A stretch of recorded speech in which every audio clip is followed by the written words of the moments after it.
Welcome back, everyone, to BU's Inspirational Interviews. I'm here with the Ellie. Woo! Yes!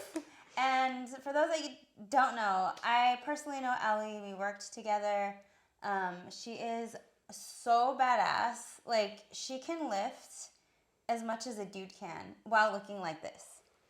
Like, seriously, probably one of the strongest women, like, in so many ways, actually, that I've ever met.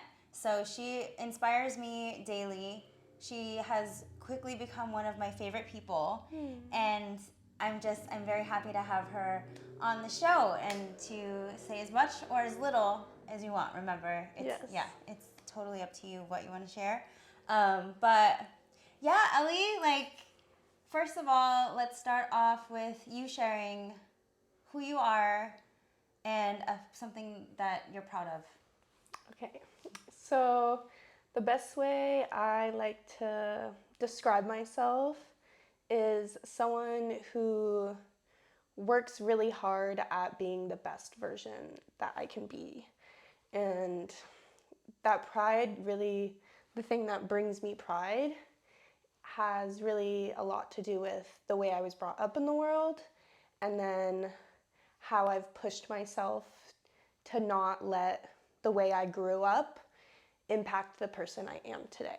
Yeah. And whether that's being, as your whole podcast is about, is being your authentic self and being the kindest person I can be. Yeah. And also to yourself. Yes. Not just other people. That's where I struggle. Yeah, I know. Because then I'll catch something and I'll be like, no. Like, you know, like we see each other a lot. So, Yes. Yeah. I like to, so she's kind of like a sister to me. Like, I see a lot of my old self in her, which is why I was like super drawn to you. But the amazing thing about Ellie is she is so far along in her healing journey. And you're only, how old are you? 23. She just turned 23. And she is already so far along in her healing journey where she knows things where I had no idea. Like, I would act a certain way and just think like that's who I was. And I would have to accept, well, this is who I am, whether I liked it or not. And you are just so incredibly smart and like in so many, even like book smart, street smart, like spiritually smart. Like, you're just like strong, smart. Like, I just cannot wait. Oh my God, she's gonna freaking take over the world, guys. Just watch. Like, whatever you want to do in life, you 100% can do it, and like probably more, honestly. So I stop.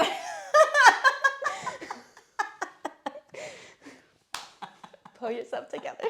We haven't even started yet, Allie. So anyway, that's how I feel about her. That's why she's on the show. So Ellie, talking about, you mentioned how you grew up. So do you want to like get into that? I can give a brief synopsis. Okay. So I was born addicted to drugs. So I was born tox positive. So through that, I was taken by the foster care system. Right when you were born? Yeah, right when I was born. I didn't know that. And so that's where my journey began. At birth. It all started when I was born. You can say that. And through that, my parents fought hard to get me back. So by the time I was 1, I was back with my biological parents. And I was born in San Francisco, so that all went down in San Francisco. And then eventually, around the age of like 2-ish, I was taken again because both my parents are drug addicts. So living and growing up in that, it's not hard for people to like go back to using. And then, so I was in the foster care system in California until I was about almost 4. And then we were with a family, and I have 2 siblings. They're both older than me. So the trauma from just that whole experience really impacted them a lot more versus me. I'm kind of still young. I'm still a baby, more malleable. So I was going to be adopted. But then my grandmother, who lives in Texas, learned about it. So instead of separating me and my siblings, she took us in, and I moved to Texas. At 4. At 4, yeah. The best way to describe my grandmother, my biological grandmother, is you realize why your biological parents are so fucked up the moment you meet their parents. So my grandmother is she's just a very harsh person. She was very violent, very mean. She would do things just to like get at us. Mind you, during this whole time I'm like 5 and she's saying like I'm a failure, or the one thing that I really remember is she took us to get an IQ test and to see like where we are. are. Yeah, at 5, to see like where we were in terms of like our learning development, especially. And I didn't start speaking till I was about 5, which I kind of knew how to talk, but it was like gibberish. I had to go to like speech therapy because I had speech impediments, and so that was a big thing. But so through that, me and my brother did very badly on these IQ tests. So she really held it against us and made it so like we felt dumb and we felt like we weren't gonna get anywhere in life. And then, so eventually my brother took the trauma that was like shown to us and the anger and everything, and he began to rage out. He would like hurt me and my sister, so he would chase us with knives. He once dislocated my shoulder. Like, I forgive him for it just because I went through the same trauma, so I can understand where the anger came from, but it was also like, you feel unsafe. So eventually my grandmother sent him away back into the system, and I was just me and my sister. So with my sister, she's my half sister, so she's half Mexican, so she looks nothing like me. Like, if you probably squinted your eyes, you could be like, oh yeah, they're siblings. But so through that, I look a lot like my mother and I look a lot like my father. Like, if you put images up, you'd be like, oh. So with my grandmother specifically, she, just from the way I looked, it was like all her anger towards her children and towards my bio mom's boyfriend was just like put on me at such a young age. And my sister got nothing, which led me to like slightly resent her at the time. Now we've grown closer and I like love her, and of course there's still like learning things we have to do in terms of the relationship, but at the time it was like, why me? Yeah. Why not her? And then eventually my grandmother got Alzheimer's, so she got early onset Alzheimer's, and then the anger just became like 10 times more. Oh my God.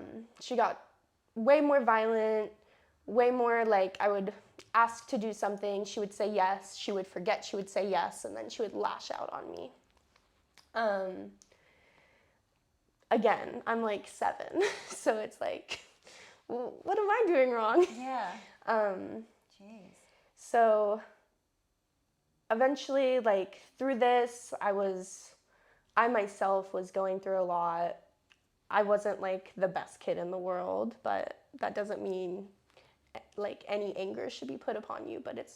So I would be kicked out of camps, I would be kicked out of schools, I would run away, and eventually my grandmother was like, okay, you can move back to California to live with your mom.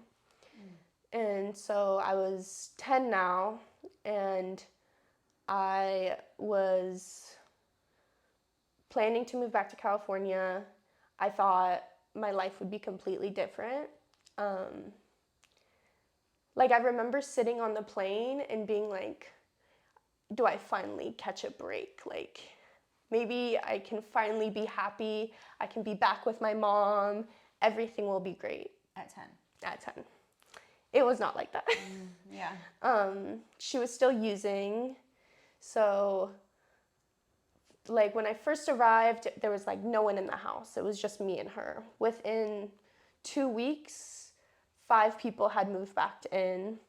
It's just like, if you envision a crack house, that's what it looked like. There's drug users coming in and out. And then through this process, though, I met my adoptive parents, so my adoptive parents, they were friends with my biological parents. Oh. And so when I first moved in with my mom, my bio mom, she had this really good friend named Tim. And Tim, at the time, he was also a drug user, but then he got arrested within like 4 weeks of me moving to California. And when he was arrested, the court said, we'll drop all charges if you go to rehab. And so he went to rehab, and in the process, my now adopted mother also got clean and sober. So through their sobriety, Talia, my mom, my adopted mom, she was probably like the one who saved my life from that hellhole. There are lots of things that happened in living with my bio mom that I don't really want to dive into. But anytime I had a problem, I could call Talia and she'd come and pick me right up. And yeah, she just really saved me. And so I was officially adopted by Tim and Talia when I was 14. So I was a freshman in high school. It was pretty rough in the beginning. We fought a lot. And sadly, my dad relapsed, so he's back in prison. But me and my mom are still best friends, so Yeah. that's good. Yeah. So that's my like childhood, and then the process of getting through that was even more difficult, I would say, just in terms of like my own healing. Yeah. So how did you start your healing process, or how did you even get to the point where you're, what is my question? Like, how, like, say, okay, so for instance, I'm just comparing because my own, so for me, I hit a point where I was behaving in a way that I didn't like. And once I learned that I didn't have to accept that as like, this is me, this is who I am, this is like, I was like, I don't want to be this. I don't have to be this. And I can't remember that's because I always ask when I'm interviewing someone, do you remember that moment? And they always do. And at this very right now, I can't remember like that moment I had, but I know I had it. And that's when I started to like do my own research and learn and like Google and like read books and, you know, all of that stuff. But do you remember that moment? So throughout my whole childhood, I have been very angry and very hateful and jealous, and I would cope. Sorry. Give me one second. Okay. I couldn't figure out what was wrong with me. Yeah. And I felt like there was something so deeply bad about me. Yeah. And so then I forget exactly the year, but I was 20, and I started dating a much older man. And through this, all of these beliefs that I had about myself, he just proved to be true. And he would like ingrain them in me. So eventually it led me to just such deep hatred around myself that I then tried to kill myself.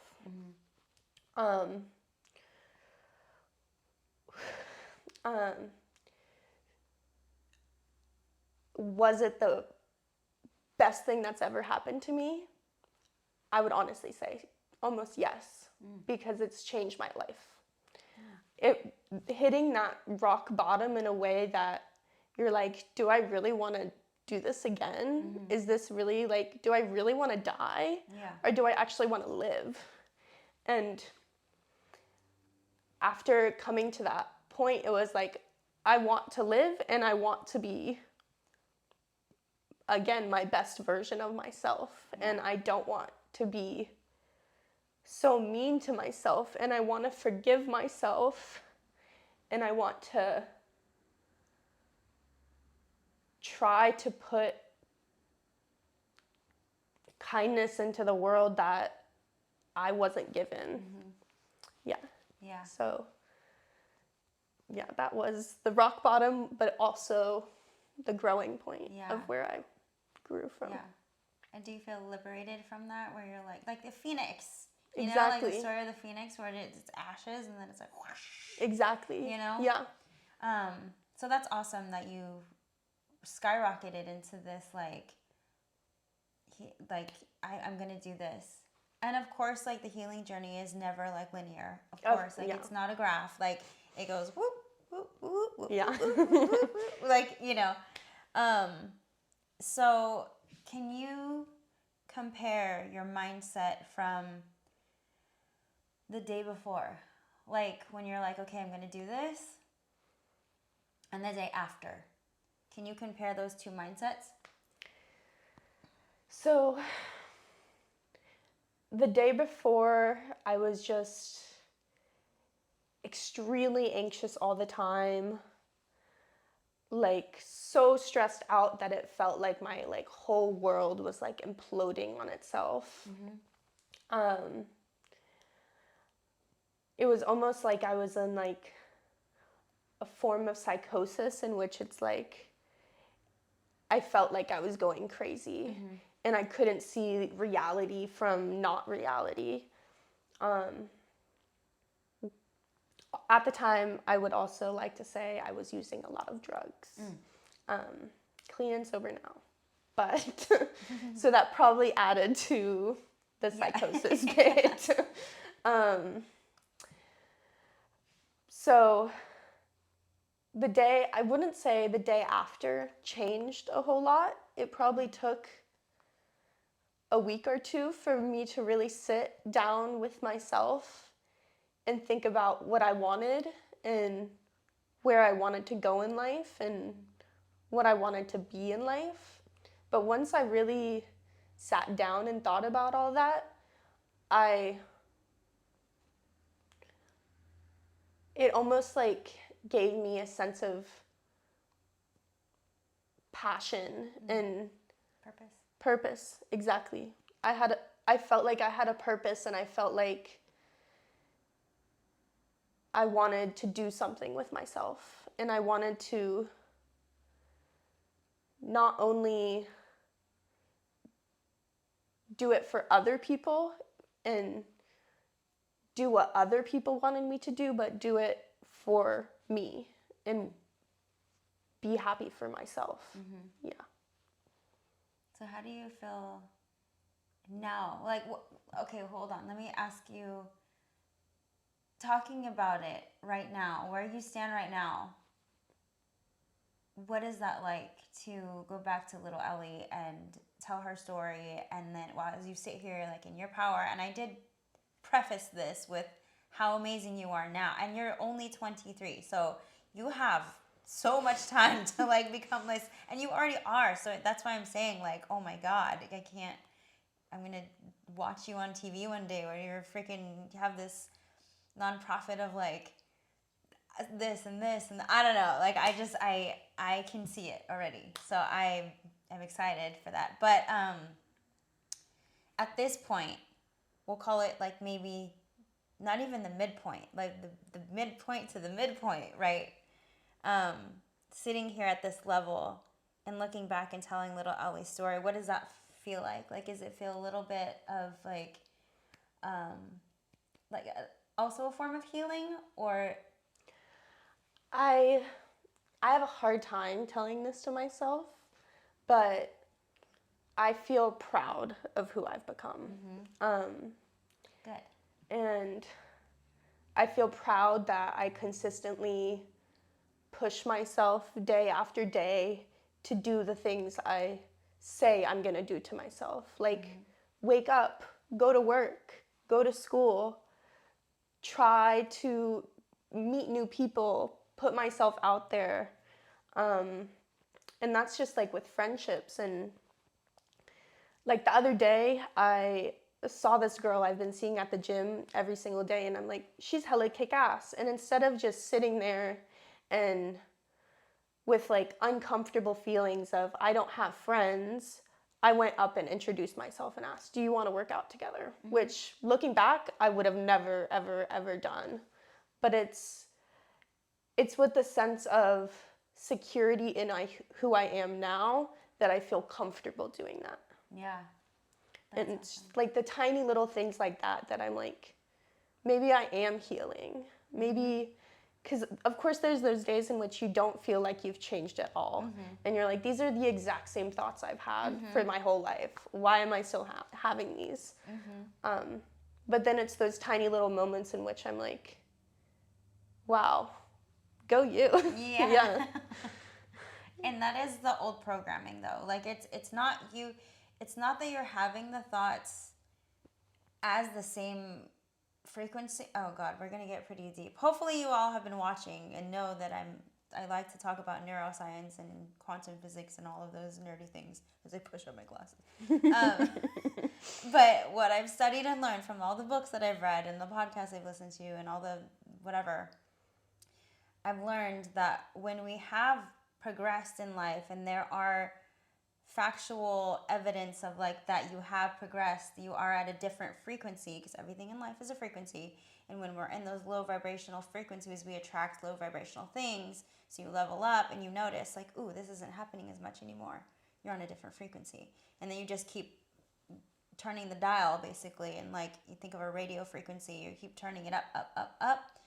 And sometimes when you're on that high frequency, you'll have a thought. It's not, or like maybe something will happen and you'll have a reaction that was old. It's just old programming, like an old computer. That's like, it's easy to go back, revert to that because it's been programmed for so long. But just notice it now. If ever that happens, just be like, oh, this is old programming. No, thank you. And then you can just, it gets easier. But anyway, I'm sure I lost a few people. Study. Anyway. But you get it, right? Yes. Okay, good. But yeah, so it's not that you haven't. It's just an old, you can swat it away. You can, like the fish thing that I told you before, like a little, you catch, oops, I don't want that one. Throw it back. Don't want, so yeah, so I just, for the record, I'm proud of you. And I didn't even know, I mean, I did know your background, but like little details, like what ages you were and things like that, like I didn't know, but I am very proud of you for all of your accomplishments and who you are. You are genuinely one of my favorite people, and not just because that you're fun to hang out with and like you're positive and you're funny and you're strong and you're inspirational, but just like your vibe is very authentic, and I am all about, be you, I'm all about authenticity, and I gravitate towards people who are themselves. So even if you have like a bad day, like we're all human, we're all gonna have bad days. Like, and I meet you at your bad day where you come in and you're like, oh, you know, underneath the mood and the reaction that you're having from an experience, you're still you. So I'm never going to be like, I don't want to be around Ellie. I don't, you know, like there are certain people, my family mostly, but very few people that I could be around in all seasons, all moods, all whatever, because I like to protect my own energy. So if it's someone who's kind of low vibrational all the time, I don't like to be around those people. So I'm just like, I'll see you when I see you. Or like, oh, you're having a bad day, I gotta go. Oh, look at the time, you know? But you are one of the rare few that I can be around because you stay in your authentic vibration and you're just having an experience. So you're very special, Ellie. So you need to own that. So all of your work... No. I mean, sorry. Yes, you can. We support emotions around here. This is just how we are, though. Like, I've cried in front of her many times anyways. So we just joke like this. Like, no! But yeah, so Okay, so let's get back to your progress. So, what are some tools and mindsets that you have now that maybe might help people that don't have them? I mean, therapy is insanely expensive, so maybe someone out there is like, I know I need therapy, but Jesus, don't have the extra couple thousand to throw. So, It is. what are maybe, It's basically that. So, For the things that have helped me the most in terms of changing old thought patterns specifically, it really has to do with forgiving yourself. Especially when the core belief that you have about yourself is that you are a bad person.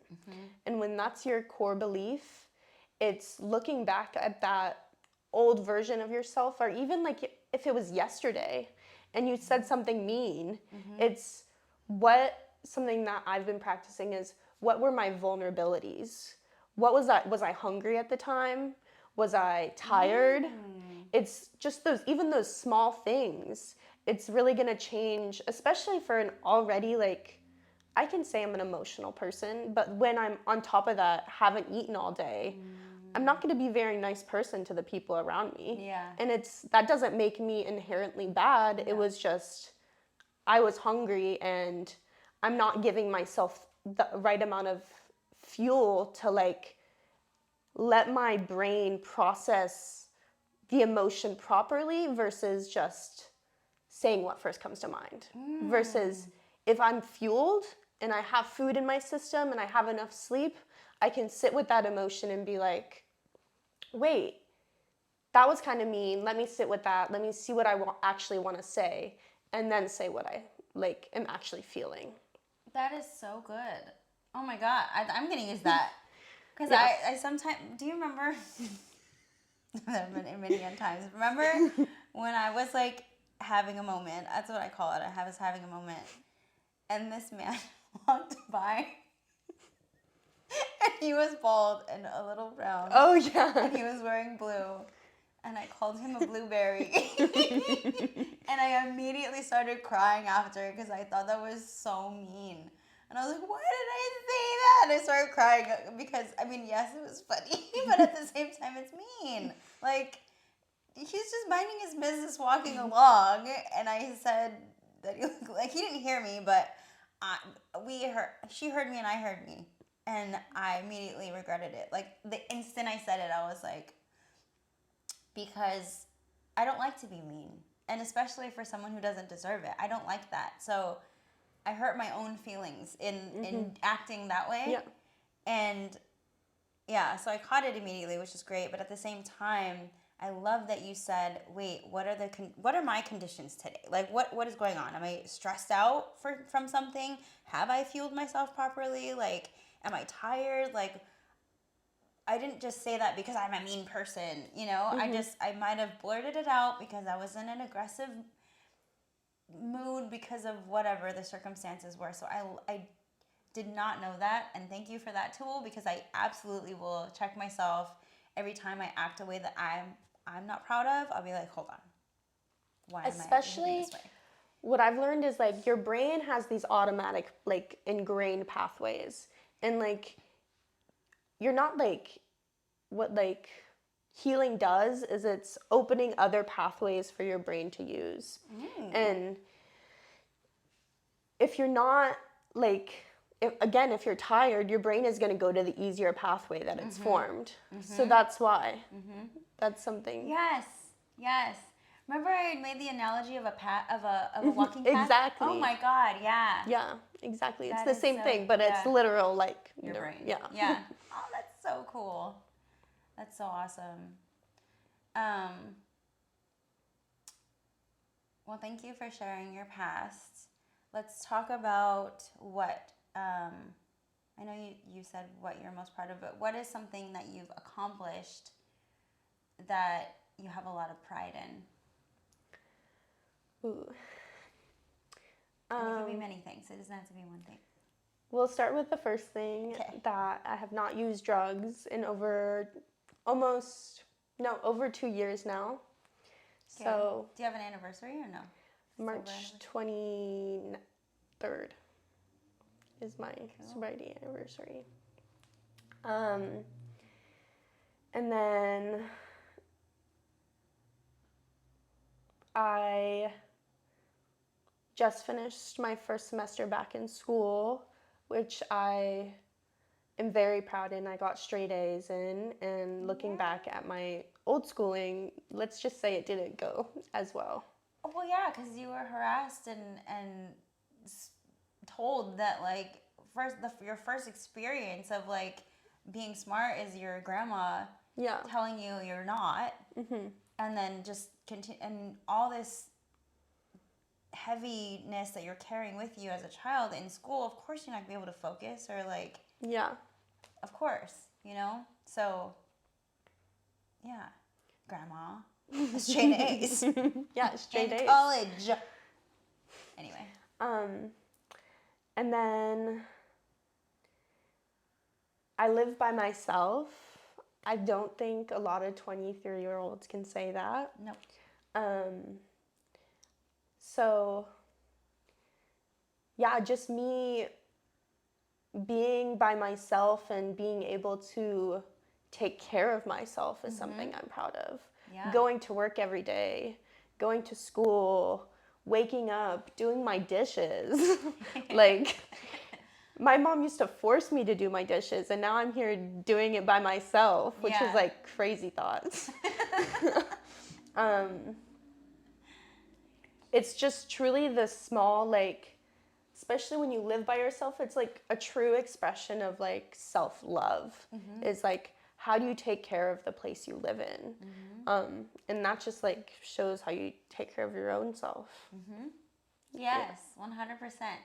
I had mentioned that in one of the previous interviews where he had said that the guy, I forget, it was Panama Steve, if you watch the Panama Steve interview, he said something, and I went off on this tangent of like, I know that's a fact, that the cleanliness of your home, how you take care of your body, and he was like, you went off on like a whole nother, I was like, no, it's all related, it really is. But yeah, so yes, thank you for validating that statement.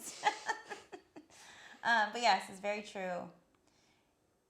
Do you have any advice for two people? One, someone who currently might be in the foster system, and two, someone who has that adoption wound, because I know it's like a wound of like abandonment, right? Because essentially it is, whether they wanted to or not. Like, I feel like it is abandonment. So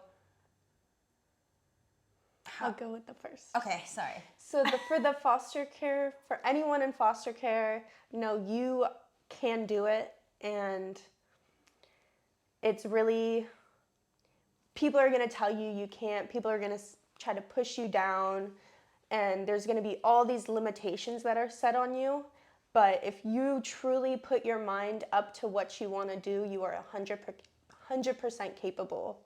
Just a few years ago, I wasn't working as a personal trainer, and now I've been working as a personal trainer for 2 years. It's my favorite passion to do. I love helping people, and I keep growing from it. And once you find your passion, stick with it and just believe in yourself, and the world is your limit. Yes. Wait, before you do the other one. Okay. What about parents? Like, what if there's a parent out there who has adopted someone who has been in the foster system and has carrying all those wounds? Like, how can That's a really help? good question. Yeah. It's truly giving that kid unconditional love. Like I was saying, when I first moved in with Tim and Talia, I was not a very happy child. But who would be after all that? Yeah.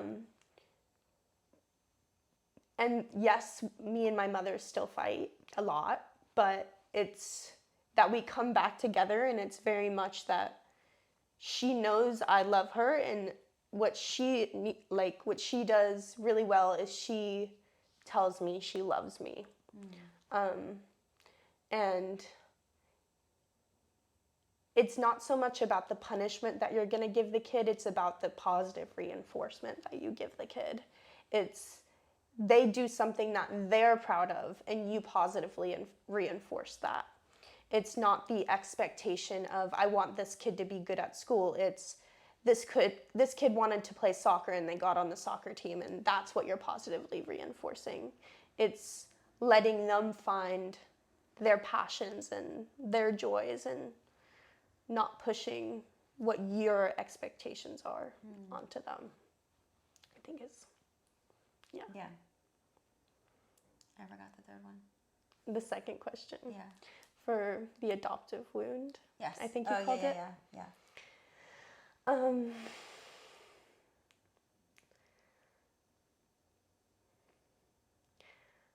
I think for my adoptive wound, it still shows up. Like in relationships, let's say, I have a lot of anxiety getting into like specifically like romantic relationships. Because there's always that fear of, or it's not so much a fear, I would say it's more a distrust of people. That they want to use me for something, that they only want me for a certain time frame, or they're gonna leave me. Or it's that they see this version of I put up of myself, and then they're gonna see the true me, and then they're gonna leave. And the biggest thing that helps me is just radical acceptance of what's happened in the past, and radically accepting that this is what happened to me, and that doesn't mean it's gonna happen now. And it's fully, there's a difference between the anxiety that comes with the fear of someone leaving you, and then your gut saying this is wrong. Just because I think a thing I struggle with is the like boundaries, for instance, is I will think that if I put up a boundary, then they'll leave, because that means they don't want me for my true self, or for what I, exactly. Good, bye. You've helped me with this a lot. Good. Oh, good. Yes. And standards. Yes, girl. Yes. So it's really reinforcing that I can set boundaries, and that's what's going to build a healthier relationship with that person. And that's what's going to reinforce the trust that they're not going to leave, because we have a full understanding of what we both expect in the relationship. And everyone has certain ideas of what they want in a relationship. And specifically, if you're dating someone with an abandonment issues, it's you yourself putting up boundaries. Because that's going to give them the idea of that they want you. A person that doesn't care about you wouldn't be setting boundaries in the first place. They would just leave you. And I think that's something that's helped me really heal past some of those traumas. Do you have tools to work through? You had mentioned an anxiety from like a made up thought in your head, right? And an actual, like, your intuition telling you, alarm, this is a red flag, we don't like this, like, character flaw, or just like something that's created. Like, can you tell the difference now? I wouldn't say 100%. For both of them, I become pretty activated, and my nervous system is really activated, and I feel like it's this huge cloud over me. So the first thing I always do is I ground myself. I love, for DBT skills, tip skills. So it's like temperature. So when I'm super, super overwhelmed, I'll get ice and I'll put it on the back of my neck. And it basically shocks my nervous system into re-regulating. Interesting. And if that doesn't work, just dunking your head in ice water. What if you're in public? Yeah, so Or not at a restaurant? You can't Like, do you can't You really can't do anything? What if it rubbing You your could hands do hot sauce. Oh, You could eat hot sauce. You could eat so just carry hot sauce in your purse. or something really sour, like a sour head. Oh, okay. Anything that's gonna throw your nervous system off to be like, wait, what the hell is going on here? Oh, okay. And then it's gonna slowly re-regulate itself. And that's usually, once I'm in that re-regulated state, I can be like, are my feelings valid? Well, my feelings are always valid. Yes.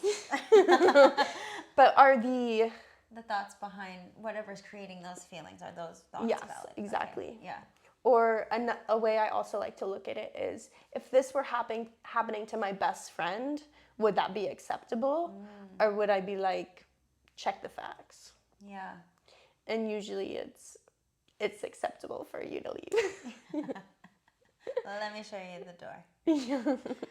I learned something recently that if the podcaster's name is Alexis. That's how I think it's AWW Lexus, or I'll pin it or whatever. But she does not necessarily a podcast, but she just she's on YouTube. She's a YouTuber. There we go. I don't know the terms anymore. Like what a vlog is like gone too. Like nobody vlogs anymore, right? Vlogs, yeah. no. Yeah, so she's a YouTuber, and she recently stated that like when she was going through her healing journey in relationships, she had a hard time setting standards and boundaries. So what she had learned, and now she teaches in her YouTubes, is would I be proud of my daughter for the way she handled this situation, or would I teach her? What would I teach my daughter, basically? And she's I like that. Yeah. So because I guess it's hard now to set these standards for ourselves and take it up a notch. Like, what about my daughter? Oh hell, okay, then oh hell no for you too. You know? So that was a nice one that I learned recently. But I think I'm pretty set in my what I accept and what I don't accept. So no, goodbye. I have no problem with you leaving. Bye. There are a million others. The world is full of people, so there's no scarcity when it comes to dating. Yeah. Girl, especially when you look like that. Shoot. But anywho, do you have anything else that you want to share before we sign off? No. No? Okay. I don't. Okay. Well, thank you for being here and sharing. Thank you for having me. Yeah. I love this woman. Watch her stuff. They do. Watch more of it. Watch all of it. Put it on replay so she gets those views. Thank you. Support. But yes, so thank you for being here and sharing all of that. I learned things and tools that I didn't know, so thank you for those. Yes.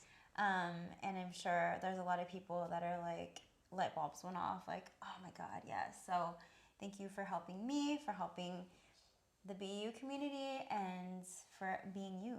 So without further ado, be who?